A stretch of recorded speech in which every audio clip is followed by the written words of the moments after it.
ओम नमः सिद्धेभ्य।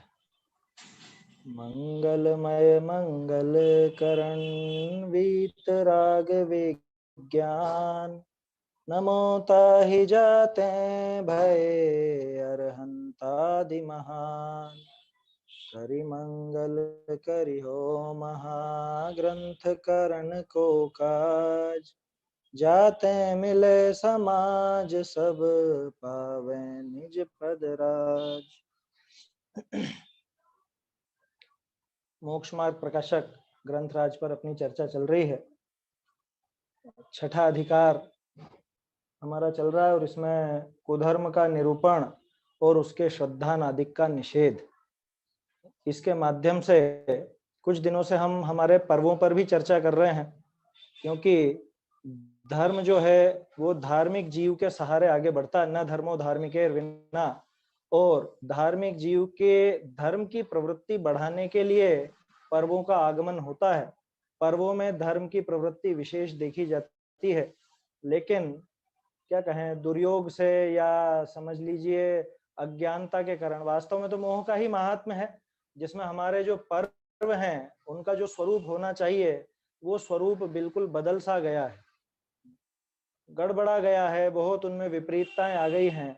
और जहां पूरी तरह धर्म का लाभ मिलना चाहिए वहां पर उल्टा कुधर्म की प्रवृत्ति हो गई, जो सबसे बड़ा सबसे खतरनाक पाप है, जिसकी वजह से जीव आज तक संसार में भटक रहा है। आज तक हम यहीं पर बैठे हुए हैं। महावीर स्वामी तो मोक्ष चले गए, वीर निर्वाणोत्सव आ रहा है, लेकिन हम यहीं पर बैठे रह गए हैं। तो वो मिथ्यात्व, वो सबसे बड़ा पाप, और उस मिथ्यात्व को पुष्ट करने वाला उसका सहयोगी है गृहीत मिथ्यात्व। अब समस्या ये हो गई कि जहां ये पर्वों के माध्यम से, पर्वों के आधार से धर्म की प्रवृत्ति बढ़नी चाहिए थी, मोक्ष मार्ग में आगे बढ़ने की प्रवृत्ति बढ़नी चाहिए थी, वहां कुधर्म बढ़ गया, कुधर्म हो गया। टोडरमल जी ने पहली पंक्ति में बताया था कि जहां हिंसादि उत्पन्न हो, विषय कषायों की वृद्धि हो और उसे धर्म माने, उसे धर्म समझे, वो ही कुधर्म है। तो कल तक हमारी बात हुई थी, कुछ हमने बात की पिछले कुछ दिनों में धनतेरस के ऊपर भी बात की, रूप चौदस की बात भी की, ऐसे ही करवा चौथ, सुहाग दशमी, है ना, देव उठनी एकादशी, ये सब चीजें चल चुकी, इन सब पर हमारी चर्चा हुई है। आज क्या है कि आज कुछ भी नहीं है, आज तेरस है, सामान्य रूप से तेरस है। और अन्य मत की बात करें तो अन्य लोगों का त्योहार है वो धनतेरस कहलाता है।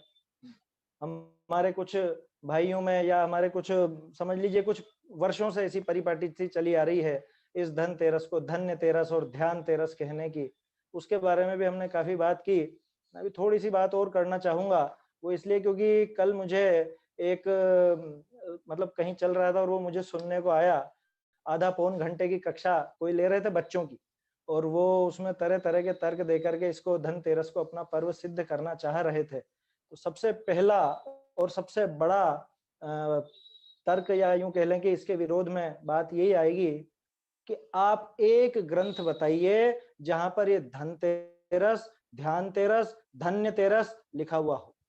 सबसे पहली बात तो यही है कि आगम प्रमाण अगर है तब तो स्वीकार करेंगे, आगम प्रमाण नहीं है तो हम स्वीकार नहीं करेंगे। क्यों? क्योंकि नए नए के माध्यम से, कल भी हमने चर्चा की थी, जैन धर्म में नया कुछ नहीं होता। नए के नाम पे अगर कोई ये कहता है कि मैं नई बात बता रहा हूं तो झूठ बोलता है। मंगलायतन द्वारा आयोजित संगोष्ठी चल रही थी आज सुबह, है ना, उसमें कल्पना दीदी ने एक बहुत अच्छी बात बोली, मुझे काफी अच्छा लगा कि टोडरमल जी की ये बातें सोच करके लोग बहुत से ऐसा सोचते हैं कि टोडरमल जी ने देखो कितना नया नया प्रमेय दिया है, कैसी एकदम से नए विषय बताए हैं या कुछ ऐसे बताए हैं, जबकि ऐसा नहीं है। वो सब आगम प्रमाण में उल्लिखित चीजें हैं। दूसरे तीसरे अधिकार पर आज चर्चा थी तो वो बता रही थी कि सब जगह गोमट सार, धवला जी आदि के आधार पर वो सारी बातें लिखी।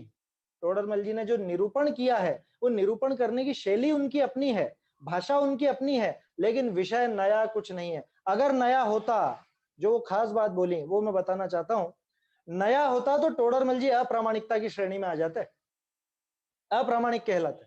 मुझे बहुत अच्छी लगी वो बात कि वास्तव में अगर कोई नई बात होती, आचार्यों से हटकर के बात होती, तो अप्रामाणिक कहलाता है। ठीक यही बात यहां पर लगाई है।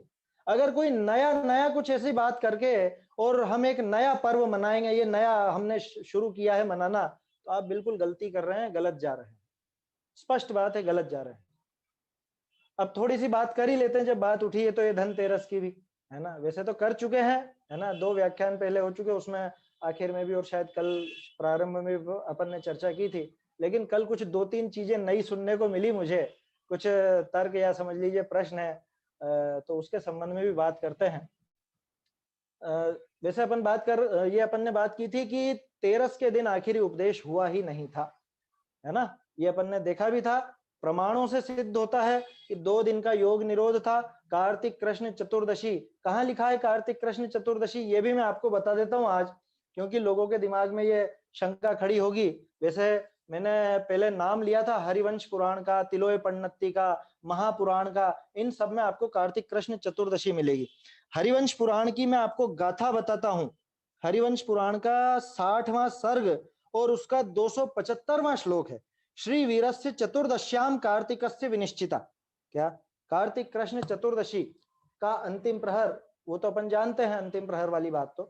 तो चतुर्दशी के दिन जब उनका मोक्ष हुआ, तो सीधा सा तर्क है हमारे पास, 2 दिन का योग निरोध महावीर स्वामी का बताया गया, तो 14 गई, 13 गई। आखिरी तिथि जो उपदेश के लिए उपलब्ध होती है वो है कार्तिक कृष्ण बारस द्वादशी, जो कल निकली वो, और उसका भी शाम को, रात को नहीं, क्योंकि महावीर स्वामी के तो 3 ही समय हुए, चौथा समय नहीं हुए, ऐसा उल्लेख आता है। तो आखिरी उपदेश तो वो 12 की शाम को हो गया, तो 13 को जो आप धन्य कहना चाह रहे हो वो किसी भी तरह नहीं बनेगा। दूसरा तर्क जो अपन ने दिया था कि आखिरी दिन अगर धन्य है तो वीर शासन जयंती धन्य कैसे होगी, वीर शासन जयंती धन्य है तो ये धन्य कैसे होगी, है ना। ये क्या ऐसा है क्या कि आपको 30 साल से बहुत बोझा था आपके माथे पे कि चलो आज छुट्टी भाई, आज आखिरी उपदेश सुना, छुट्टी भाई, आज 30 साल से लगातार सुनना पड़ रहा था, ऐसा तो कोई दबाव नहीं था ना। तो वो धन्य नहीं हो सकती, वो तो अभाग्य 13 है, अगर है भी तो। पहली बात तो 12 थी, 13 नहीं थी जब आखिरी उपदेश हुआ, और वो धन्य नहीं कही जा सकती, वो तो अभागी है। क्यों है? क्योंकि उस दिन के बाद कोई तीर्थंकर का उपदेश हमको सुनने को नहीं मिला, और नहीं मिलेगा 84,000 वर्ष तक, लगभग लगभग। तो वो किसी भी तरह से आप उसको धन्य नहीं कह सकते। अब कुछ लोग जो मैं कल सुना मैंने, है ना, आधे घंटे का, पौन घंटे का किसी का था, वो मैं नहीं जानता उनको व्यक्तिगत रूप से, तो वो कह रहे थे ध्यान में बैठे थे वो, है? ध्यान में बैठ गए थे, आखिरी 2 दिन ध्यान के लिए बैठे ना, इसलिए ध्यान 13। मेरे छोटे से कुछ प्रश्न है।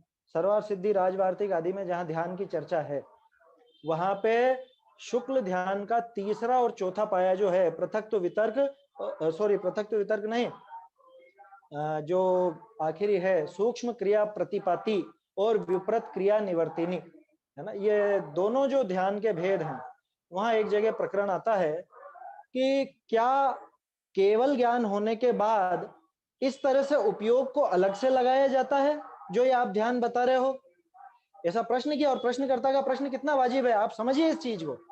केवल ज्ञान होने के बाद जब सब कुछ एक साथ भाषित होता है, तो फिर अलग से ध्यान लगाना पड़ेगा क्या उनको?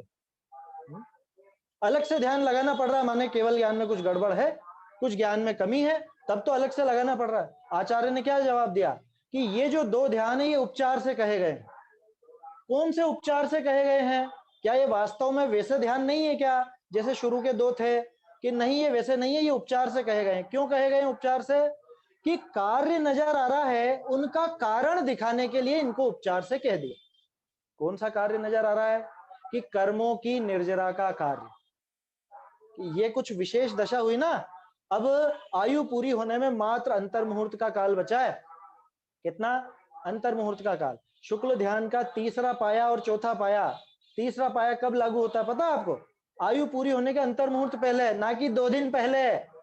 तो जो लोग ध्यान 13 को वो 3रा पाया लगाना चाह रहे हैं, वो भी नहीं लगेगा। क्यों? क्योंकि ये तो आयु पूरी होने के अंतर मुहूर्त पहले लगता है। दूसरी बात, ये मात्र उपचार से ध्यान कहा गया है ना। एकाग्र चिंता निरोधो ध्यानम की परिभाषा यहाँ पे घटित नहीं होती इन दोनों पर, क्योंकि केवल ज्ञानी के एकाग्र चिंता निरोध कैसे होगा?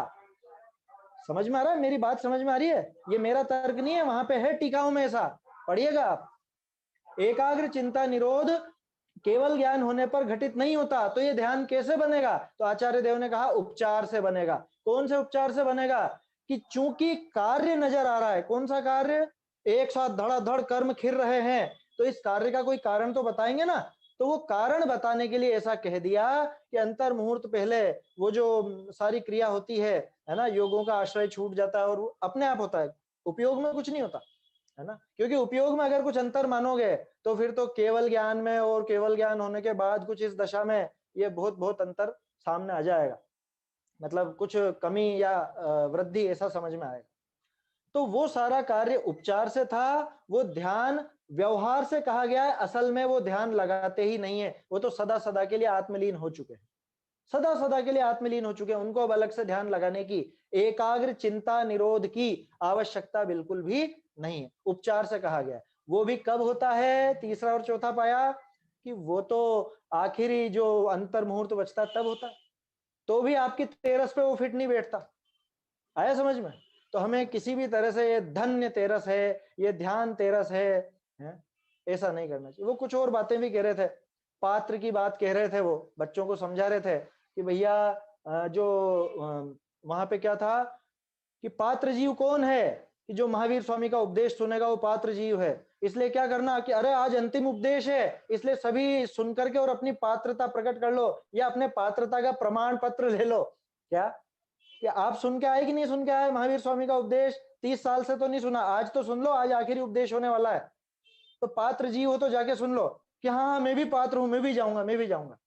अब इसमें कुछ प्रश्न बिल्कुल बेसिक खड़े होते हैं। आपको कैसे पता पड़ा कि आज अंतिम उपदेश होने वाला है? किसी को पता चलता है क्या योग निरोध के पहले? है कोई अवधि ज्ञानी हो तो उनको फिर भी पता चल जाए कि आगे क्या होने वाला है, क्या नहीं होने वाला। लेकिन सामान्य जनता को कैसे पता कि ये आज अंतिम उपदेश होने वाला है? एक बात। दूसरी बात, आखिरी दिन नाम लिखाने आ गए वो पात्र, और इतने वर्षों से नहीं सुना आपने, वर्षों तक जो सुनते रहे वो पात्र नहीं है, है? वो क्या घटित करना चाह रहे थे? वो यूं कहना चाह रहे थे कि लोगों में ये बर्तन खरीदने की परिपाटी कहां से शुरू हुई कि लोगों से कहा गया जो पात्र होंगे वो ये उपदेश सुनेंगे, है ना, पात्र होंगे तो उपदेश सुनेंगे। अब लोग बाग पात्र का अर्थ नहीं समझे, वो पात्र का अर्थ बर्तन समझ के और वो लेके आ गए और वो परिपाटी आज तक चल रही है। ये उन्होंने पात्र शब्द से वो संगति बिठाने की कोशिश की है मात्र। उसके पीछे क्या लॉजिक है, क्या कारण है वो बताऊं मैं आपको? वो बर्तन वगैरह का अन्य मत की परंपरा है। वो मैं देख रहा था मैंने कि जब ये आप बात करते हैं कि ये परिपाटी कहां से चली, तो थोड़ा हमको अन्य मत का भी देखना चाहिए, उनके वो तर्क क्या है, क्या उनकी रीतियां हैं वो भी देखनी चाहिए, क्योंकि उन्हीं की है वो तो सारी की सारी। हमारे यहाँ तो जबरदस्ती थोपी जा रही है। जो भी ऐसा सोच रहे हैं कि अपने अभी अपना भी है, अपने में भी कुछ महत्व है इस चीज का, तो वो सिर्फ थोपना चाह रहे हैं और क्या। तो उनके यहाँ क्या परिपाटी है, मैंने थोड़ा सा देखा गूगल पर, आप भी देख सकते हैं, है ना, आप सर्च कीजिए धनतेरस तो आपको पूरी डिटेल मिल जाएगी। उनके यहाँ क्या कहानी है कि आज के दिन, ये कार्तिक की तेरस, कृष्ण तेरस के दिन धनवंतरी प्रकट हुए थे। कहां से? वो समुद्र मंथन में से। समुद्र मंथन चल रहा था और समुद्र मंथन में से धनवंतरी एक सोने का कलश, अमृत कलश लेकर के प्रकट हुए थे। तो अमृत कलश, वो घड़ा, अमृत कलश, वो पात्र वो लेकर के प्रकट हुए। तो उस दिन से परिपाटी चल गई कि बर्तन खरीदो। कौन सा बर्तन खरीदो? सोने के अथवा चांदी के या और जो भी। तो उनके यहाँ तो परिपाटी है, उनके पास तो उनका लॉजिक है, उनके पास उनकी कहानी है, और अपने पास कहानी नहीं है। तो अपन क्या करने लग गए कि अरे पात्र जीव की बात थी और वो पात्र को बर्तन समझ लिया। ऐसी कहानी हमने बना दी। आया समझ में? ये कोई किस्सा नहीं हुआ। आप थोड़े कल्पना तो कीजिए कि लोग इतने मूर्ख थे उस जमाने में, जिस जमाने में शास्त्रों को लिखने की आवश्यकता नहीं पड़ती हो, लोगों की इतनी बुद्धि रहती हो कि वो जो सुना वो याद रह जाए। उस जमाने में आप लोगों के दिमाग की ये कल्पना कर रहे हो कि वो पात्र का अर्थ नहीं समझे। और क्या पात्र शब्द का प्रयोग किया होगा उस जमाने में? हो सकता है कोई दूसरा शब्द हो, कोई और शब्द हो, ये भी तो हो सकता है। भव्य शब्द का प्रयोग क्यों नहीं किया जाएगा, पात्र का क्यों किया जाएगा? मुझे ये बताओ। मैं होता तो भव्य का प्रयोग करता कि जो भव्य जीव होगा वो महावीर स्वामी का उपदेश सुनेगा। ऐसी कहानी बनाता, बना नहीं थे। तो आपको कुल मिला के वो बर्तन भांडों से वो संगति बैठानी है, तो आप पात्र शब्द के ऊपर जोर दे रहे हो। क्योंकि क्या करे, कहानी को लॉजिक से कुछ सिद्ध तो करना पड़ेगा ना, तो ऐसी कहानी बना ली गई अभी के कुछ वर्षों में, 40-50 वर्षों में ज्यादा से ज्यादा।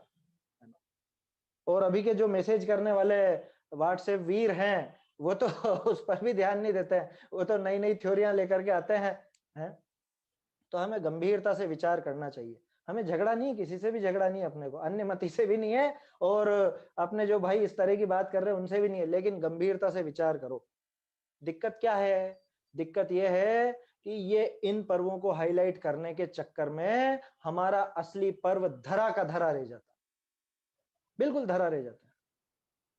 वो मतलब उसकी महत्ता समाप्त हो जाती है। कैसे होती है? एक छोटा सा उदाहरण देता हूं मैं। अभी 2-4 साल से, या समझ लो 8-10 साल से, गुरु पूर्णिमा को अपना सिद्ध करने की होड़ लगी हुई है। गुरु पूर्णिमा अपना त्योहार है। क्यों है? कि इस दिन वो आए थे, गौतम स्वामी आए थे, हमको गुरु मिले थे, इसलिए गुरु पूर्णिमा मनाते हैं। वो गुरु पूर्णिमा के चक्कर में वो वीर शासन जयंती तो बिल्कुल धूमिल हो गई, बिल्कुल धूमिल हो गई। मेरा उनसे सीधा सा प्रश्न है, चलो अब प्रसंग उठाए तो बात कर ही लेते हैं, क्योंकि फर्जी पर्वों की भी तो बात कर रहे हैं ना हम। गुरु पूर्णिमा का उल्लेख आपको कौन से ग्रंथ में मिला? आचार्यों ने उल्लेख किया?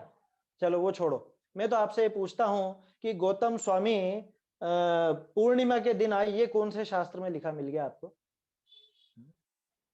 मुझे तो एकम के दिन लिखा हुआ मिला है, आप पढ़ो।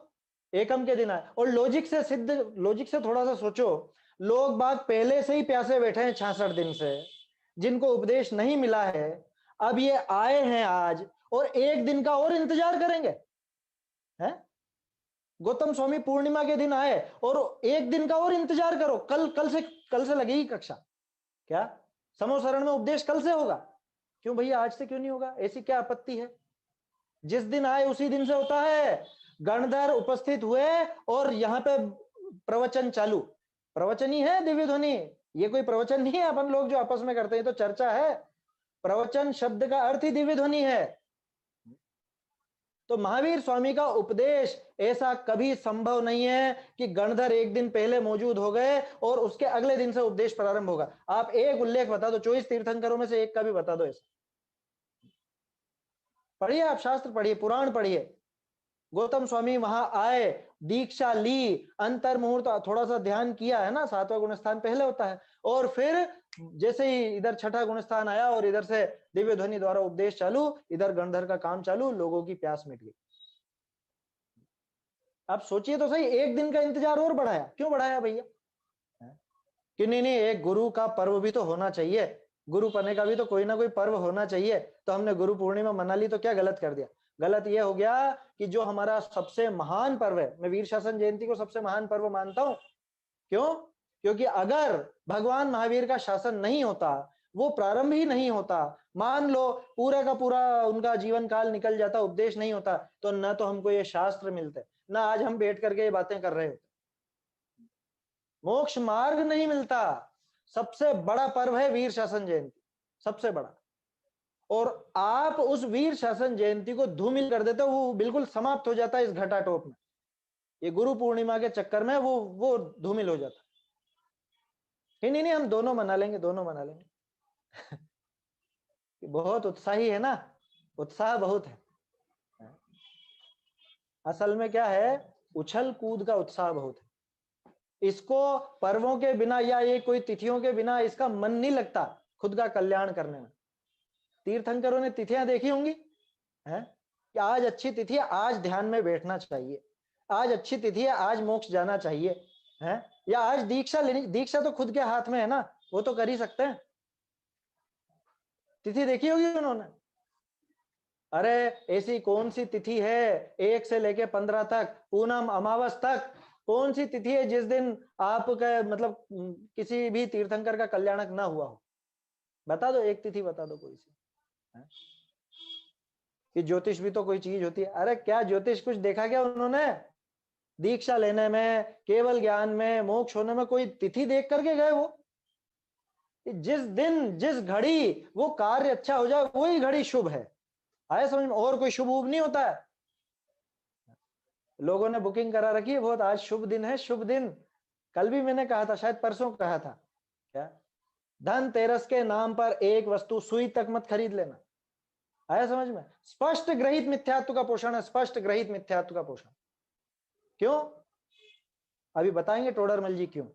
टोडरमल जी ने जवाब दिया है, उस पर आएगी जब अपनी चर्चा तब करेंगे कि इसमें मिथ्यात्व कैसे हो गया। क्योंकि बहुत से लोग ये कहते हैं कि मिथ्यात्व कोई भूत है क्या जो आके लग जाएगा, है? बिल्कुल भूत है। आया समझ में? और वो भूत आपका ही पैदा किया हुआ है। कैसे लग जाएगा वो तो बताएंगे 151वें पेज पर, जैसे हर जगह बताते आए हैं कि ऐसे देवों को मानने में मिथ्यात्व कैसे हो गया, ऐसे कुगुरुओं को मानने में मिथ्यात्व कैसे हो गया, ऐसे ये जो कुधर्म है, ये पर्वों के खोटा स्वरूप है, इसको मानने में मिथ्यात्व कैसे हो गया, ये सब बताएंगे, वो चर्चा आएगी अपनी। तो ये थोड़ी सी मुझे विकल्प आया क्योंकि अब चर्चाएं तो चलती रहती है ना, सुनने में भी आ जाती हैं, तरह तरह के लोग हैं। फिर भी एक बात तो क्या कहूं, कहना नहीं चाहिए, लेकिन बहुत सुभट हैं हम लोग, बहुत सुभट हैं। सुभट समझते हैं ना, है? बहुत भारी योद्धा हैं क्या? आप तो बोले जाओ, हम सब सुन रहे हैं। आपका काम है बोलना और हमारा काम है सुनना। करना तो वही है जो हमारा मन चाहेगा। मुझे बाबूजी बहुत याद आते हैं, युगल जी बाबूजी बिल्कुल दृढ़ता से, स्पष्टता से इन चीजों का निषेध करते थे। हमें सुनना चाहिए, समझना चाहिए। आया समझ में? एक चीज और वो मुझसे कहा करते थे जब थोड़ा हम शोध कार्य कर रहे थे, क्या जैसे ये परिपाटी चली है ना, कुछ भी सिद्ध करने की, कोई भी प्रमाण अपने को कहीं पे कुछ लिखा मिल गया या कुछ ऐसा हो गया और अपन कहते देखो देखो देखो ये लिखा रहा है, होता है, ऐसा भी होता है, वैसा भी होता है, सब बातें होती है। वो मुझसे कहा करते थे शोध नीरस नहीं होनी चाहिए, शोध सरस होनी चाहिए, शोध में रस मिलना चाहिए, शोध में फल मिलना चाहिए। अगर आप शोध कर रहे हो, रिसर्च कर रहे हो, तो उसका फल होना चाहिए। और फल कैसा होना चाहिए? इष्ट होना चाहिए कि अनिष्ट होना चाहिए? शायद इसी अपने जो चल रही है चर्चा, इनमें पहले कभी बोला या किसी और कक्षा में मैंने कहा था, अभी न्याय दीपिका की कक्षा चल रही थी, वहां पे भी आप लोग पढ़ेंगे या पढ़ चुके होंगे। साध्य के 3 गुण होते हैं, इष्टम, अबाधितम, असिद्धम, साध्यम। साध्य कैसा होता है? साध्य माने जिस वस्तु की सिद्धि करनी। जैसे मान लो मुझे भी धनतेरस की सिद्धि करनी है, ठीक है, माने धनतेरस को अपना पर्व सिद्ध करना है कैसे भी करके। तो साध्य 3 गुण भी उसमें होते हैं। साध्य में इष्ट होना चाहिए, है ना, अबाधित होना चाहिए और असिद्ध होना चाहिए। तीनों विशेषणों में 2 विशेषणों पे ज्यादा मुझे बात नहीं करनी है कि अबाधित का मतलब तो किसी प्रमाण से बाधा नहीं आनी चाहिए, वो होता है। अगर प्रमाण से बाधा आ गई तो आप सिद्ध ही नहीं कर पाओगे। दूसरी बात, वो असिद्ध होना चाहिए। असिद्ध क्यों होना चाहिए? कि पहले से अगर सिद्ध है तो फालतू मेहनत कर रहे हो आप सिद्ध करने की उसको। मुझे बात करनी है इष्ट विशेषण पे। आचार्य ने एक विशेष उसका खुलासे में ऐसा लिखा है, जैसे मान लो कोई व्यक्ति है, उसकी माता ने व्यभिचार किया हो, मेरी बात समझ में आ रही है ना, उसकी माता व्यभिचारिणी हो, उसकी माता का व्यभिचार वो सिद्ध तो कर सकता है। बात समझ में आ रही है? ये बात सिद्ध तो की जा सकती है कि उसकी माता ने व्यभिचार किया था, लेकिन क्या ये सिद्धि करना इष्ट है? ये तो अनिष्ट है, ये तो स्वयं के लिए हानिकारक है, खुद के पैर पे कुल्हाड़ी मारने जैसा है। खुद के पैर पे कुल्हाड़ी मारी उसने ये बात सिद्ध करके। आया समझ में? कोई अगर अपने ही परिवार के, अपने जो बड़े हैं, माता पिता हैं, जैसे वो फिल्मों में डायलॉग चलता है ना कि किसी के वो माथे पे लिख दिया कि इसका बाप चोर है, मेरा बाप चोर है, कुछ भी, अब वो सिद्ध किया जा सकता है, लेकिन वो इष्ट है या अनिष्ट है? उसके लिए अनिष्ट है। तो ये विचार करना चाहिए। यही जो बात बाबूजी कहा करते थे कि शोध फलदायक होना चाहिए और वो फल इष्ट फल होना चाहिए, अनिष्ट नहीं। ऐसी शोध किसी काम की नहीं कि जिससे जैन दर्शन का ही नुकसान हो। ऐसी शोध किसी काम की नहीं कि जिससे आपका जो वीतरागता और अहिंसा का सिद्धांत है वो ही खंडित हो जाए। सिद्ध करने में तो मैं भी सिद्ध कर दूंगा, देखो देखो यहाँ पे प्रमाणों में इनमें लिखा है, ऐसे ऐसे शास्त्र भी उपलब्ध हैं जिनमें लिखा है रात्रि में पूजा की जा सकती है और इन द्रव्यों से भी पूजा की जा सकती है जो प्रासुक नहीं है, जो सचित्त हैं, या और जो ऐसी चीजें उनसे भी पूजा की जा सकती है। लिखा है, शास्त्रों में लिखा है साहब, है ना। इस तरह के भी तो शिथिलाचार्य के पोषक ग्रंथ भी तो है। तंत्र मंत्र भी होना चाहिए। हमने तो, मैंने खुद ने देखी है, पांडुलिपियां देखी है, भक्तामर स्तोत्र तंत्र मंत्र यंत्र सहित, रिद्धि सहित, है ना, रिद्धि तंत्र मंत्र। अब उसको बोलो क्या करूं मैं, उसकी सिद्धि करूं कि ये इतने वर्षों पुराना है तो ये मानो? मैं पहले भी ये बात दोहराता आया हूं, प्राकृत में लिखा होना, संस्कृत में लिखा होना प्रामाणिकता की निशानी नहीं है। आप पैसे देकर के कुछ भी लिखवा सकते हो। प्राकृत के अनुवादक बैठे हुए हैं, संस्कृत के अनुवादक बैठे हुए हैं, है ना। अरे फिल्मी गानों का संस्कृत अनुवाद आ जाता है आजकल तो, आप क्या बात करते हो। पुराना होना प्रामाणिकता की निशानी नहीं है। समझ में आई बात। हमारे शास्त्र 2000 साल पुराने, इस बात से प्रामाणिकता है क्या उनकी? इस बात से प्रामाणिकता है क्या? इस बात से नहीं है प्रामाणिकता। प्रामाणिकता इस बात से है कि वो वीतरागता और अहिंसा के पोषक है। 2000 साल पुराने अन्य मत के ग्रंथ भी हैं, तो क्या उनको प्रमाण मान लें? आप न्याय दीपिका भी आपने पढ़ी है थोड़ी देर पहले, वहां पे आपने देखा होगा कैसे अन्य मतों का भी खंडन किया, तो वो भी तो उतने ही पुराने थे। तो पुराना होना प्रामाणिकता की निशानी नहीं है। किसी भी भाषा में, प्राकृत में या संस्कृत में होना, यह प्रामाणिकता की निशानी नहीं। प्रामाणिकता की निशानी तो यह है कि वो आपके सिद्धांतों पर खरा उतरता है या नहीं। आपके सिद्धांत अगर उससे खंडित होते हैं तो वो किसी भी तरह से अपनाने लायक बात नहीं है, वो अप्रामाणिक है। क्या कहते हो आप जिनवाणी की पूजा में? वीतरागता की पोषक ही जिनवाणी कहलाती है, वह है मुक्ति का मार्ग निरंतर जो हमको दिखलाती है। कह रहे साहब लेकिन इसको हम ध्यान तेरस कहें तो लोगों को ध्यान की महिमा आएगी, है थोड़ी सी महिमा आएगी ना, इस ध्यान की प्रेरणा दे देंगे। यही दिन मिल रहा है आपको, है? चलो ठीक है, मान लिया इससे आपने प्रेरणा दी।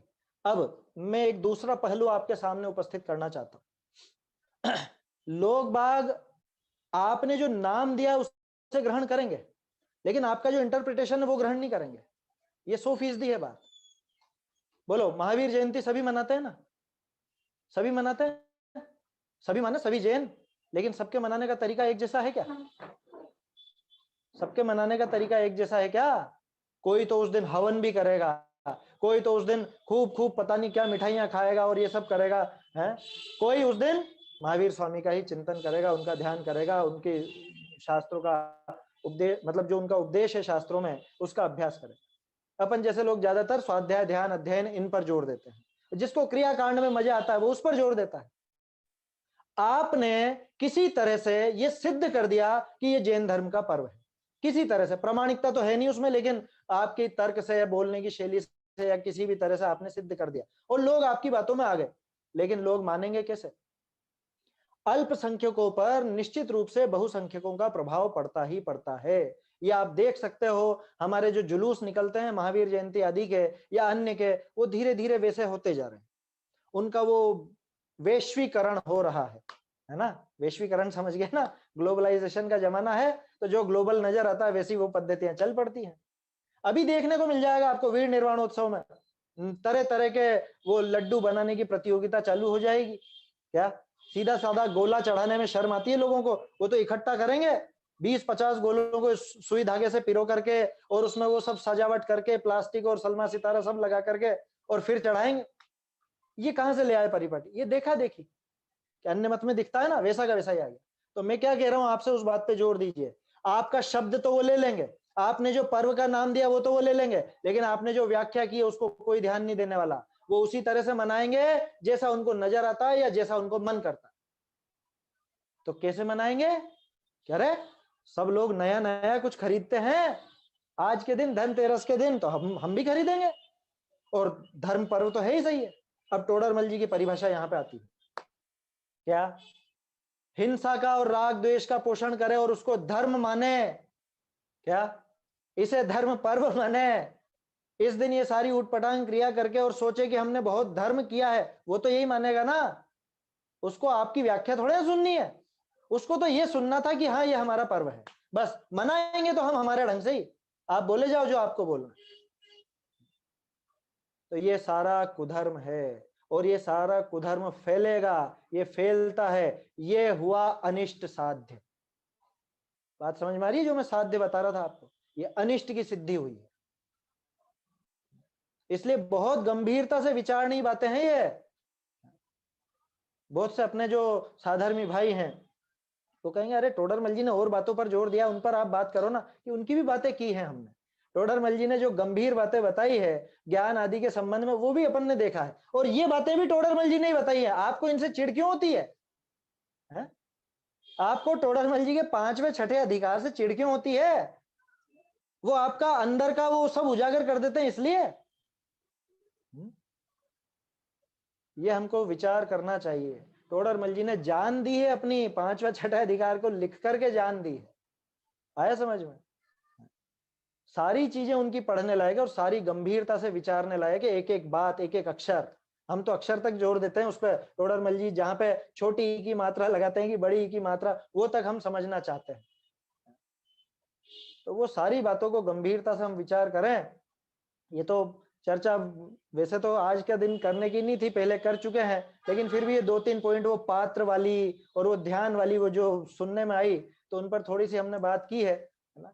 तो क्या है आज कि आज तो सामान्य 13 से अपना तो कोई कोई त्योहार नहीं है, और भूल के भी एक सुई तक मत खरीद लेना, है ना। सुई का मतलब समझ लेना, है ना। छोटी से छोटी चीज भी इस तिथि के दिन के नाम पर, इस तिथि के नाम पर खरीदने जैसा नहीं है, क्योंकि आज के दिन बहुत ज्यादा होता है, बाजार में बिक्री बहुत बढ़ती है। आज देखो आप गाड़ियां हैं, या आपके घर में कोई कोई भी चीज लानी है, टीवी लानी है तो आज लाएंगे, मोबाइल लाना है तो आज लाएंगे, हैं, या कूलर, पंखा, एसी जो भी है, वॉशिंग मशीन वगैरह, माइक्रोवेव, जो भी XYZ सब चीजें। मैं तो इतना सा पूछता हूं, आज क्यों? आज क्यों लाए? मन का चोर निकल के आएगा सामने, क्यों का जवाब दीजिए, क्यों लाए आज? नहीं नहीं, आज शुभ शुभ शुभ है, शुभ। तो आपने इनमें ये शुभ अशुभ माना, ये मिथ्या कल्पना है। ये मिथ्या कल्पना है, पहले देख चुके हैं अपन, टोडरमल जी ने सिद्ध किया था ना, है? क्या है कषाय की परिभाषा? बालबोध भाग 2 पाठ 3 या 4, कषाय वाला पाठ। कषाय क्यों पैदा होती है? मुख्यतया मिथ्यात्व के कारण, मुख्यतया मिथ्यात्व के कारण। टोडरमल जी का है वो, है ना। वो पाठ, बालबोध के पाठ मुझे बहुत अच्छे लगते हैं, बहुत व्यवस्थित ढंग से बनाए गए। टोडरमल जी का मोक्षमा प्रकाशक का सार आ गया उन पाठों में। मुख्यतया मिथ्यात्व के कारण पर पदार्थ जब इष्ट या अनिष्ट, अब पदार्थ की जगह आप लगा लो, जब कोई तिथि इष्ट या अनिष्ट लगे, वो भी तो लगाओ, अकेला पदार्थ ही थोड़ी ना। आज शुभ है, आज शुभ दिन है, आज अशुभ दिन है, कौन सी तिथि शुभ हो गई, कौन सी अशुभ हो गई? महावीर स्वामी चतुर्दशी को मोक्ष चले गए, अमावस को जाते तो क्या हो जाता? अशुभ हो जाता क्या? कि गौतम स्वामी ने अमावस के दिन केवल ज्ञान प्राप्त किया, कौन सी तिथि अशुभ हो गई बताओ? और मुझे पता नहीं है, सारे 24 तीर्थंकरों के कल्याणकों की तिथि होगी, कोई ना कोई अमावस की तिथि भी होगी सही किसी की, है ना। तो गंभीरता से अपने को ये सब बातों का विचार करना चाहिए। कल हमारी बात चल रही थी 189 पेज पे, कि कोई भक्ति आदि कार्यों में हिंसादिक पाप बढ़ाते हैं। इस पे भी काफी हमने बात की थी। हमारे जो अनुष्ठान है, हमारे जो आयोजन है, चाहे वो पूजन हो, चाहे विधान हो, चाहे शिविर हो, चाहे पंच कल्याणक हो, चाहे यात्रा हो, XYZ सब लगा लेना आप। उन सब आदि लिखा ना, भक्ति आदि, ये सब आ जाएगा। इसमें हिंसादिक पाप बढ़ाते हैं। गीत नृत्य गान आदिक, गीत नृत्य गान आदिक व इष्ट भोजनादिक, ये अभी जो 4-5 दिन है, ये इसी के तो हैं सारे के सारे। नाचेंगे, गाएंगे, मिठाइयां खाएंगे, मिठाइयां खिलाएंगे, और क्या करेंगे? और अन्य सामग्रियों द्वारा विषयों का पोषण करते हैं। साज सज्जा कराएंगे, मकान सजाएंगे, दुकान सजाएंगे, है ना। शाम की पूजा की भी शायद अपन ने बात कर ली थी कल ही। वो दीपावली के दिन शाम के टाइम पूजा करते हैं, वो दिमाग में तो वो लक्ष्मी की पूजा बैठी हुई है। भाई आप सुबह करके आ चुके हो, अब शाम को क्या प्रयोजन है उसका? पूजा का टाइम शाम का कब से होने लगा? कुतूहल प्रमाद आदि प्रवर्तते हैं, है ना। ये सब कुतूहल है जो अभी हो रहा है, जो 4-5 दिन में नजर आता है ना, दीपावली के नाम पर। अपना पर्व नहीं है, अपना तो वीर निर्वाण उत्सव है, उस पर भी बात करेंगे अपन, है ना। आज नहीं हो पाएगी तो कल करेंगे, कल रहेगी अपनी चर्चा, कल छुट्टी नहीं रहेगी। वैसे तो आम दिनों में अपन शनि और रवि की छुट्टी रखते हैं, लेकिन कल रहेगी। तो कुतूहल प्रमाद आदि रूप प्रवर्तते हैं, कि इसमें क्या हो गया? इसमें यह हुआ कि वहां पाप तो बहुत उत्पन्न करते हैं और धर्म का किंचित किंचित साधन नहीं है। किंचित माने थोड़ा सा। ये धर्म का थोड़ा भी साधन नहीं है। धर्म माने क्या? क्या है धर्म का अर्थ? धर्म माने वो चारित्र, धर्म माने वीतराग भाव, परिणामो अपनो हु समो, प्रवचन सार जी 7वीं का था, है ना। धर्म माने अहिंसा और वीतरागता, सीधे शब्दों में कहूं तो मोह राग द्वेष का भाव, वो धर्म। इसका तो किंचित भी साधन नहीं है, और कुतूहल प्रमाद आदि रूप प्रवर्तते हैं, पाप तो बहुत उत्पन्न करते हैं। बोलो, अभी जो अपन ने बात की ये धनतेरस वगैरह और या जो भी, अब इसके माध्यम से कोई भी किसी भी तरीके से पर्व मनाएगा, ऊट पटांग प्रवृत्ति से, लौकिक प्रवृत्ति से, क्या उसमें हिंसा नहीं है? क्या उसमें राग द्वेष का पोषण नहीं है? क्या उस साज सज्जा में ये सारी बातें नहीं है जो धर्म से विरुद्ध हैं? तो अगर वो हैं तो फिर ये किसी भी रूप में अपनाने लायक नहीं है, किसी भी रूप में ग्रहण करने लायक नहीं है, किसी भी रूप में ये इस तरह की प्रवृत्ति उचित नहीं। ये धर्म नहीं है, ये कुधर्म है। ये सब कुधर्म जानना, सो सब कुधर्म है, साफ साफ लिखा है। आगे बढ़ते हैं अपन अगले पेज पर 190 पर। वैसे तो 189 की बात कल भी थोड़ी कर ही ली थी अपन ने, है ना, बार बार वो चीजें क्या दोहरावे। 190 पेज पूरा का पूरा अपने देखने लायक है। ये पहला दूसरा पैराग्राफ छोड़ दो, बल्कि दूसरे पैराग्राफ की भी जो पंक्ति है, जहां विषय कषाय बढ़ते हों और धर्म माने सो सब कुधर्म जानना। क्या लिख दिया टोडरमल जी साहब ने? जहां विषय कषाय बढ़ते हों, और मैं सोचूं कि मेरे तो धर्म हो रहा है। जैसे कल एक बात की थी अपन ने, शायद कल करी थी या परसों, वो कलह 14 10 लक्षण में जो 14 आती है उसको कलह 14 कहते हैं हमारे यहाँ। क्यों? कि पंच पटेल आकर के सब झगड़ा करेंगे आपस में कि अब हम अध्यक्ष बनेंगे, तुम्हारा समय गया, क्या सौंपो गद्दी, सौंपो चाबी, सौंपो हिसाब किताब। तो जहां विषय कषाय बढ़ते हैं और धर्म माने, क्या करा साहब कि हमने 10 लक्षण धर्म की आराधना करी। कैसे करी? दिख गया मंदिर में दिख गया ना, मंदिर में सब नजर आ गया। अभी से ही आज भी नजर आने लग गया, आज से ही। विषय कषाय बढ़ते हों। कैसे बढ़ते हैं विषय कषाय? क्या होते हैं विषय और क्या होती है कषाय? कि 5 इंद्रिय के विषयों का नाम है विषय, जो वो विषय भोग हैं। अभी आपका ओढ़ना पहनना, ये स्वर्ण आभूषण, ये सब चीजें इसमें आएंगी या नहीं? ये सजना संवरना इस 5 इंद्रिय के विषय में आएगा या नहीं? और ये विषय क्यों है, विषयों में प्रवृत्ति क्यों है? इसके पीछे मूल कारण है कषाय। इसलिए साथ में कहा जाता है विषय कषाय। देखो दोनों बातें हैं, कषाय ज्यादा हो तो विषयों में प्रवृत्ति ज्यादा होती है, विषयों में प्रवृत्ति हो तो कषाय बढ़ती है। दोनों एक दूसरे के पूरक हैं, इसलिए विषय कषाय एक साथ नाम लिया जाता है।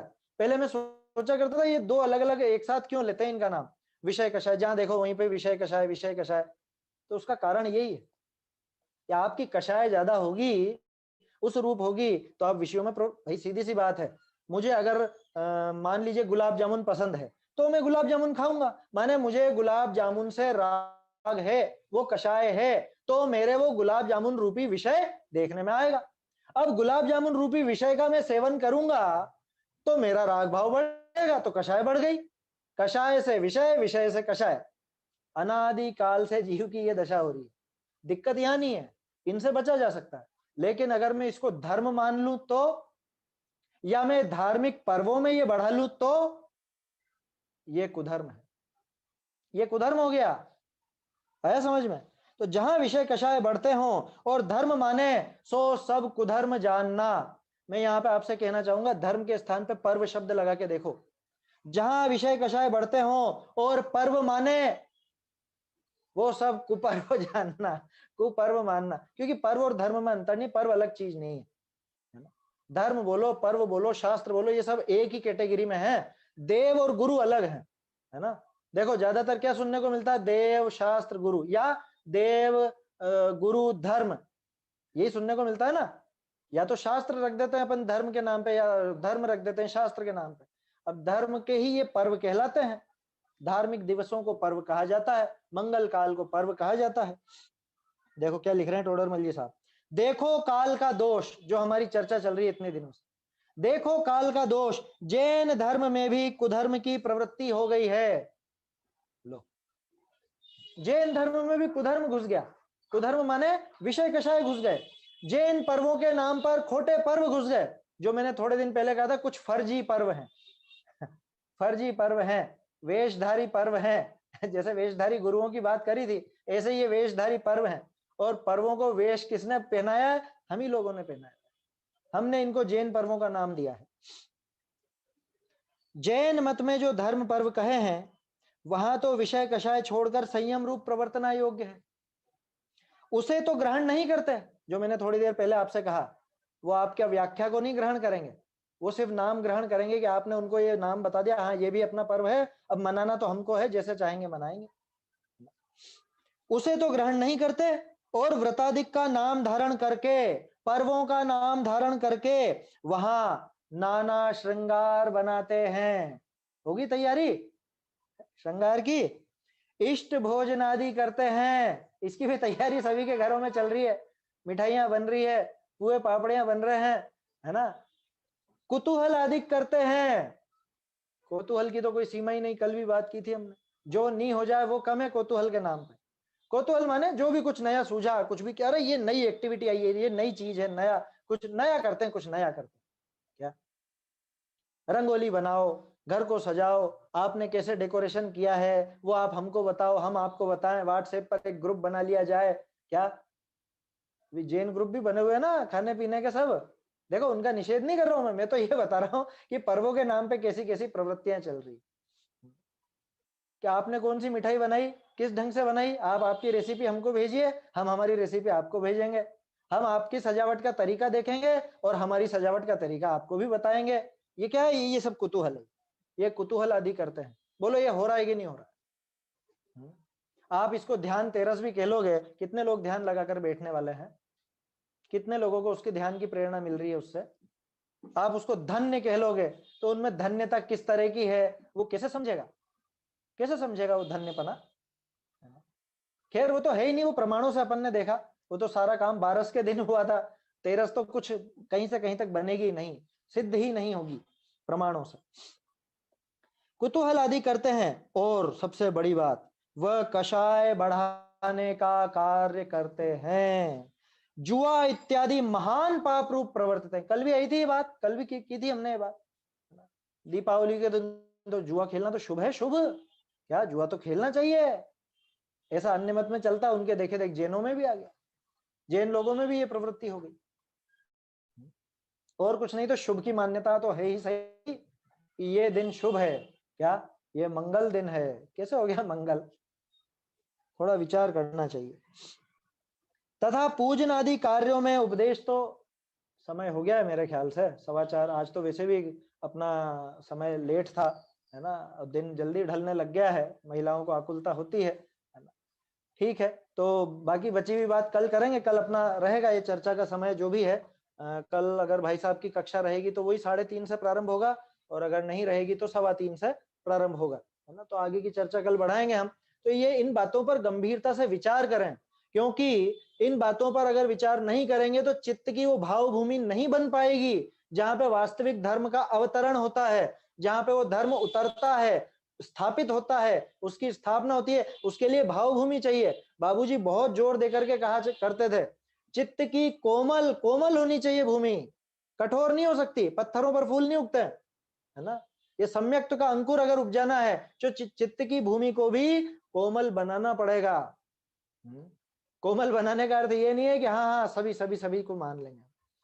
कोमल बनाना पड़ेगा माने उसके लिए आप में वो योग्यता आनी चाहिए जिससे ये धर्म का अंकुर प्रस्फुटित हो सके, धर्म प्रकट हो सके। करेंगे कल चर्चा, है ना, समय हो गया है अभी। निज निधि निज में बताई यह अनंत उपकार है, इसके लिए जिन वाणी माँ को वंदना शत बार है, वंदना शत बार है। भाई साहब कल का जो भी टाइम रहेगा तो उसका अपडेट मैसेज के थ्रू दे दिया जाएगा। हाँ जी।